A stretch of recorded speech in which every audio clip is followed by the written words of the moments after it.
Hi everyone. Well, today I have something a little different for us, and I decided to interview Anna Maria. So now Anna Maria is one of the youth from the church that I go to, and with Anna Maria also, like, we spend a lot of time having coffees and chatting, and she's like my spiritual daughter, which I'm so proud of.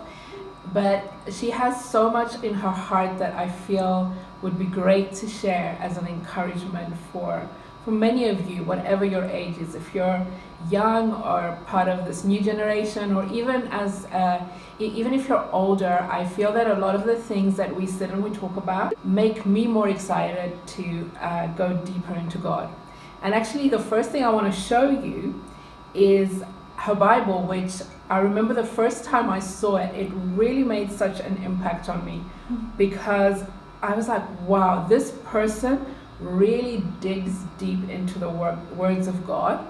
And let's see if we can do this, and we can show the camera right now, but just check out the amount of information and the post-it notes and there's drawings and there's notes, and wow. Anna Maria, tell us a bit about how this Bible became like what we see here today. I think I bought it around 2 years ago, I think. But because I bought it on purpose with these margins here, so I can write, because I knew that I like writing and drawing. And I think just a lot of my process of praying is a really creative process for me. Like, I love drawing and I'm a creative person myself. And so the way I've learned to interact with God is having this creative freedom to be able to draw, to be able to write all I'm thinking about.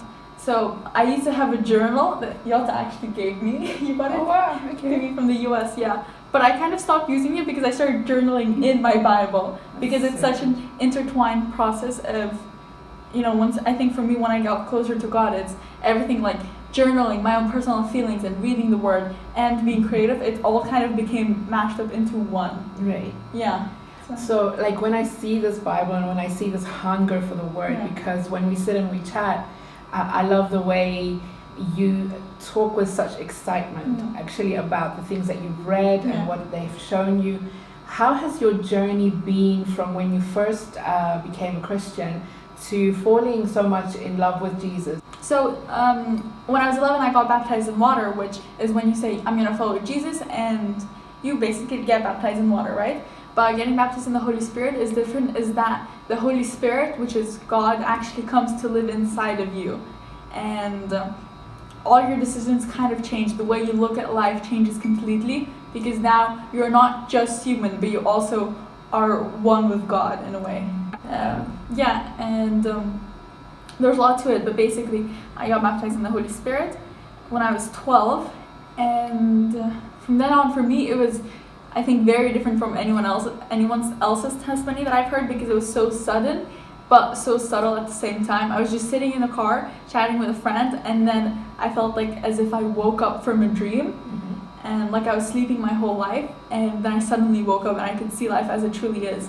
And so I think I grew up in a really good family. Like, I really do give a lot of credit to my mom. Just not even the things she says, but the way she raised me, the way I saw her love God, it made me sure that God was worth following, right? And that He was real. I never really questioned that I should follow God, because I've seen her example.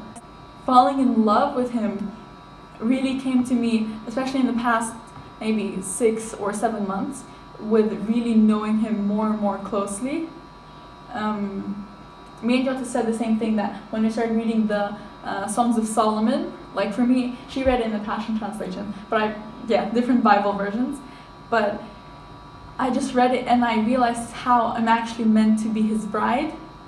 And in that, I guess, getting to know that, how passionate He is for me, that really made me want to know Him as a person. Yes. Getting to know Him as a person, the more you know God, it just comes naturally. Loving Him comes naturally the more you know Him. Getting to know Him can sometimes be difficult and rough, because you have to get over yourself sometimes. Sometimes you're not bothered, right? And it takes a lot of obedience. But once you see Him as He truly is, it says in the Bible, when we see him as who he truly is, we're transformed. And I think that's really true, that when we see God as who he actually is, it's so easy and effortless to love him. And the more we know him, the more we love him. Another thing I want to ask you is, okay, so you go to school, and you go to a school where there's lots of people that might not lead a life like you do. How has that affected you, and has it been worthwhile, or let's tell us a little bit about what is it like to live in today's society, in your generation, but following Christ in a really real and strong way. I mean, I definitely think it's very different for each person, but for me, I used to, from ages 12 to 14, I think, I was in a different school than I am now. And back then, it was, I think, much more difficult than it was for me right now. Because as a person, I was much shyer too. I wasn't as expressive in general. But I think every time it just took really like choosing God, right? Okay. It was much more difficult than it is now. But it just took being like, I don't feel comfortable. A lot of times I didn't speak out about God as much, right? I think a lot of my classmates from there don't actually know that I'm Christian. Whereas now, all of my classmates just know me as, the Christian girl, But I think it comes with, if your heart is in the right place, if your heart is really desiring God, then everything from there, it becomes easier. That's the starting point, because you do want to live your life for God. You do want to do the best. But right now, when I moved to my new school, I made it intentional to actually have people know that I'm Christian from the get-go, of mentioning God in my conversations with every single new person. And since then, I've been in that school for 3 years now, and it's been much, much easier. I can guarantee that. I think I have more friends than I used to have in my old school, and everyone knows I'm Christian, and I think it actually brought me more friends at some point. Because God once told me this thing of especially for girls, they might not know it, but they desire to see someone who's actually pure, who's actually walking in integrity. They might think it's not cool, but their heart's desires to actually see someone like that. And it says in the Bible that the world longs for the sons and daughters of God, to step out into it. They long for them. And without even realizing it, when we're actually walking out in God, most people, they want something of that because their heart's desire for God, and so therefore their heart's desire to see someone who walks out for God. And it's not always like that. I mean, obviously people do face persecution and things like that. But in every situation I've had to do a lot of things for God where I knew it was if I do this, if I talk to this person, if I say this to them about God, they might not like me anymore. They might reject me. So you can't just rely on me people will like me. But it's just thinking of, is it worth it, right? And at least for me, it's always, the more I get to know God, the more worthy it becomes, to give everything up. The more you love him, the more it's easier to give things up. And so every single time that I'm faced with the situation of, do I choose God or my reputation over, right? I'm not perfect at it, but every single time I'm faced with a situation, I try to choose God. And at least up till now, it's always been worth it. And it's always affected my relationships with other people positively. And I think one thing for us to maybe make more clear is that, okay, so we're talking about being a Christian where this is your identity, this is your life, right? Yeah. Rather than you were born into the Christian faith and you are called a Christian, but what we're talking more about is one that decides to walk fully as a Christian. Tell us a little bit what the difference between that is. I mean, what does it mean to be a Christian that doesn't have Christianity as a part of your life, where you might go to church once or twice a year, but to actually this is your life? I mean, I get that actually really often, because I think a lot of times people know I grew up in a Christian family. My mom started going to church when I was 3, so I grew up in church, right? So a lot of times the question that comes up, I was actually giving a speech at school, and that was one of the questions of, do you believe in God because you have always gone to church, or is it something different for you? And so for me, I grew up in a Christian home, but it's being Christian because your parents are Christian or because you go to church is very different than being Christian because you want to, because you love God. And the difference really shows up in, firstly, I think your interactions with God and how you react to the world around you. Okay. Right? Like, the way you interact with God, if it's just you following someone, it's kind of dead. There's no freedom to it. Mm-hmm. It really is very impersonal.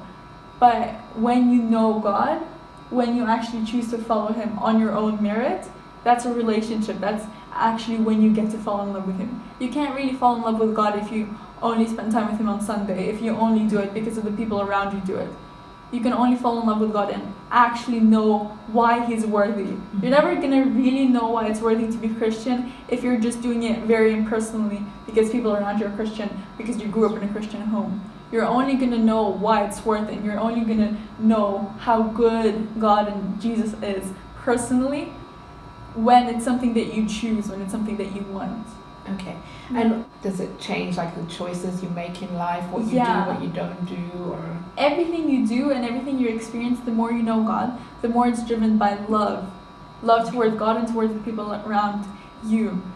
I mean, as a kid, I was, I think, very selfish, and getting to know and love God, more and more I see, the more I know God, the more my choices are driven by love.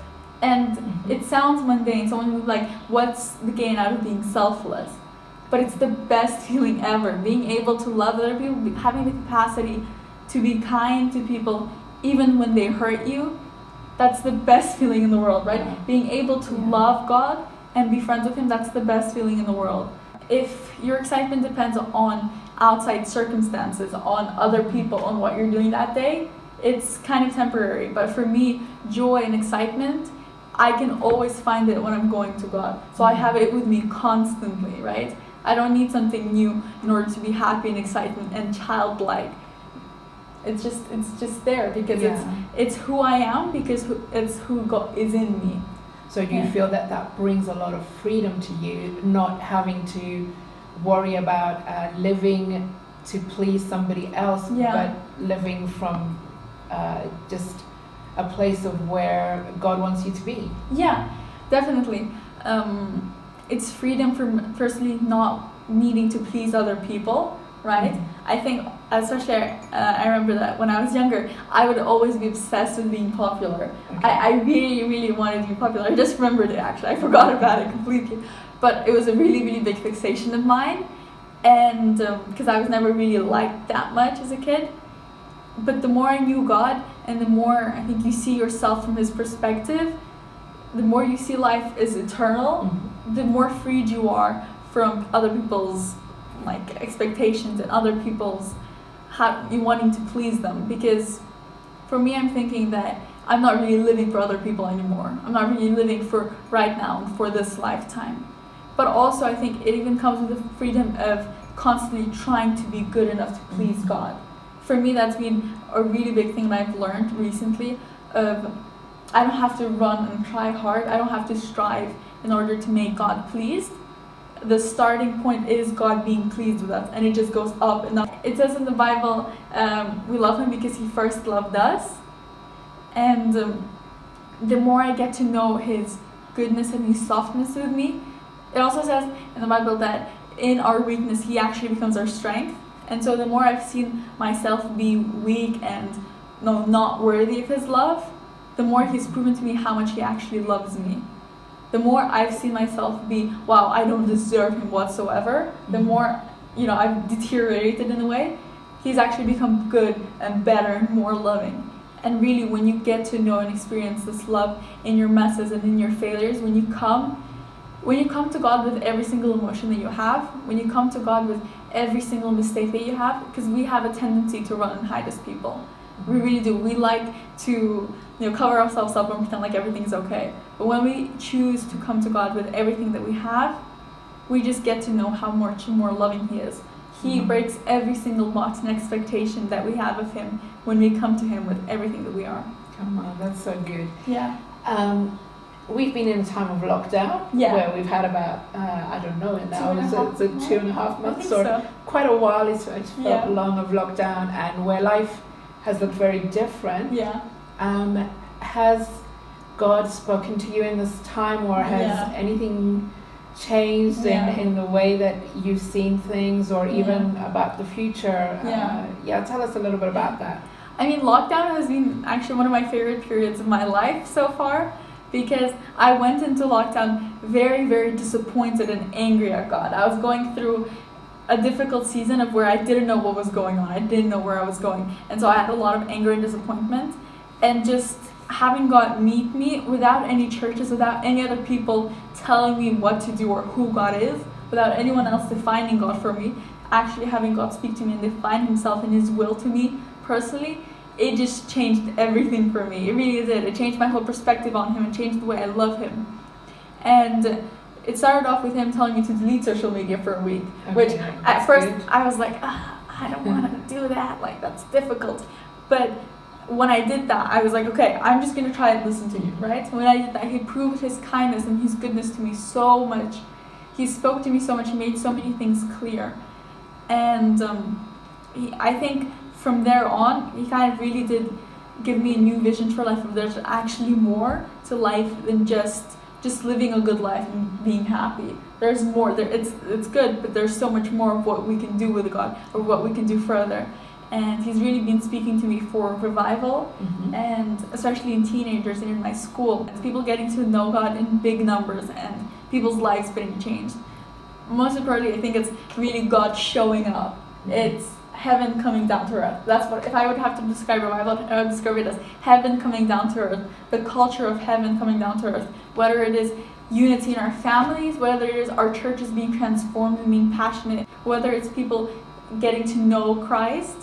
And when that multiplies and spreads, that is revival. That's so good. Yeah. And I feel this is such a great season where people have generally started, because of the lockdown, because of this virus, like, people want to know God more, because we realize that all the things that we depend our lives on can be so shaken sometimes, and life can change overnight, and God is actually the only stable thing that we can trust in and we can hope in.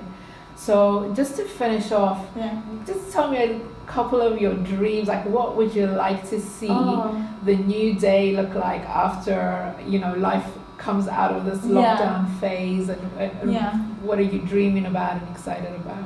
I'm excited to see people I love, firstly and foremost, people I love coming back to God, knowing him. There are so many people that I care about that are broken and hurting, and I see them just getting deeper and deeper into things that never satisfy them. And I'm excited to see God actually show up in his power, in his goodness, and set people free. I'm excited to see people getting healed. I'm excited to see Christians walk out more in what God has already given them, in words of knowledge, in visions and in dreams.